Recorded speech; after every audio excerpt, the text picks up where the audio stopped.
Bismillahirrahmanirrahim. Evet, o inkar edenleri ve zulmedenleri Allah ne bağışlayacak ne de onlara bir kurtuluş yolu gösterecektir.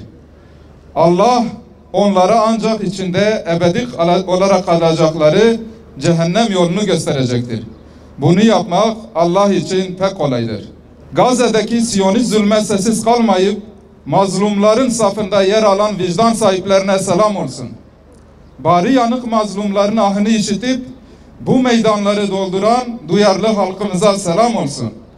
Zulme sessiz kalmayan ve zulmün karşısında dik duranlara selam olsun. Gazze soykırımının başlamasından bu yana 8 ay geçti. Bu süre zarfında terör şebekesi Siyonist işgal rejimi Gazze'de yürüttüğü soykırıma bir an dahi ara vermedi. Her gün Filistin'de benzeri görülmemiş şekilde katliama tanık oluyoruz.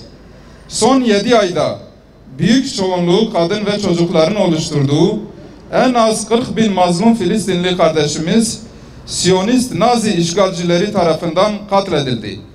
100 bine yakın savunmasız kardeşimiz ise yaralandı. Gazze'de yüzlerce cami, kilise, okul, hastane, yüz binlerce konut yerle bir edildi.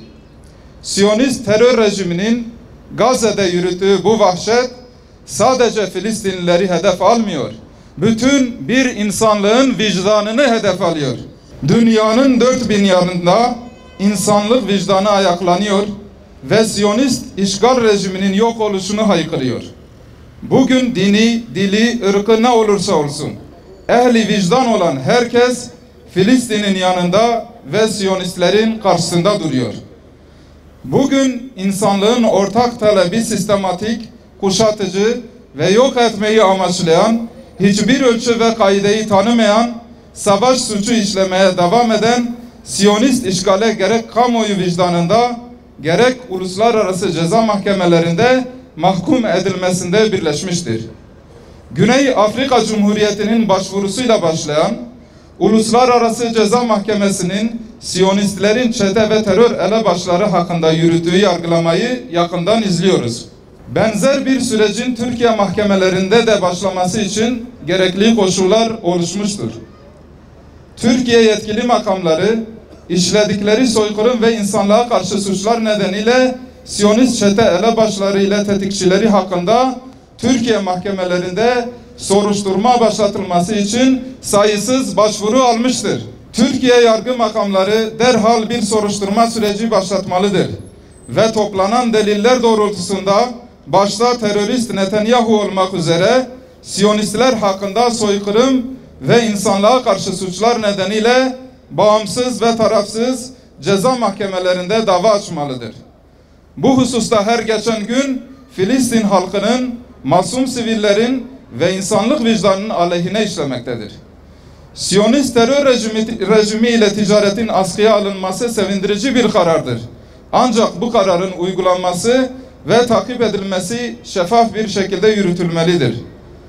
Dolaylı yoldan ticaretin devam ettiğine ilişkin kuşku uyandıran ve kamuoyuna düşen bilgi ve beyanlar hakkında yetkililer anlık olarak kamuoyunu tatmin edici açıklamalar yapmalıdır. Bugün Filistin'de tarifi olmayan acılar ve insanlık dramları yaşanmaktadır. Bu durumun en büyük sebebi işgal edilmiş olan Filistin'in işgalden kurtuluşu hakkında somut adımların atılmaması çözümsüzlüğü beraberinde getirmiştir. Başta ABD olmak üzere diğer emperyalist ülkeler Filistin meselesinde hesapsız politika gütmektedir. Allah'ın lanetine uğramış Siyonistler tüm dünya istikbarını arkasına alarak Filistin topraklarında kendi gayrimeşru sözde bekası için gaddarca bir tutum sergilemektedir. Siyonist Nazi işgalinin Filistin topraklarındaki gayrimeşru varlığı sona erdirilmeden Filistin meselesi çözülmeyecektir. Ve Filistin meselesi çözülmeden İslam coğrafyasındaki sorunların çözüme kavuşması mümkün değildir. İslam coğrafyasında devam eden Siyonist işgal rejimiyle birlikte ABD ve batılı güçlerin varlığı son bulmalıdır. Bölge halkları kendi sorunlarını çözebilecek olgunluktadır. Kendi sorunlarını kendi içinde çözen bir İslam alemi, Türk, Kürt, Fars, Arap halkların en öncelikli hedefi olmalıdır. Bunun için de bir an evvel nehirden denize kadar Filistin özgür olmalıdır. Özgür bir Filistin, özgür bir İslam coğrafyasının çimentosu olacaktır. Hamas'ın ateşkesi kabul etmesine rağmen Siyonist Nazi işgali tüm dünyanın gözlerinin içine baka baka adeta azgınlığın ve alçaklığın resmini sergileyerek bir halkı yok etmenin yolunu tercih etmiştir. Siyonist rejimin bu tutumu Hitler'in tutumunu aratmayacak duruma gelmiştir. Bu durum sadece Gazze'yi değil, artık ABD'yi, Avrupa'yı ve Siyonist canavarı besleyen herkesi korkutmalıdır. Tüm dünyayı köle olarak gören ve Hitler ile Siyonist rejimin stratejileri ve hedefleri arasında hiçbir fark yoktur. Kendi ellerinizle beslediğiniz bu Siyonist canavarın sizlere de musallat olması an meselesidir.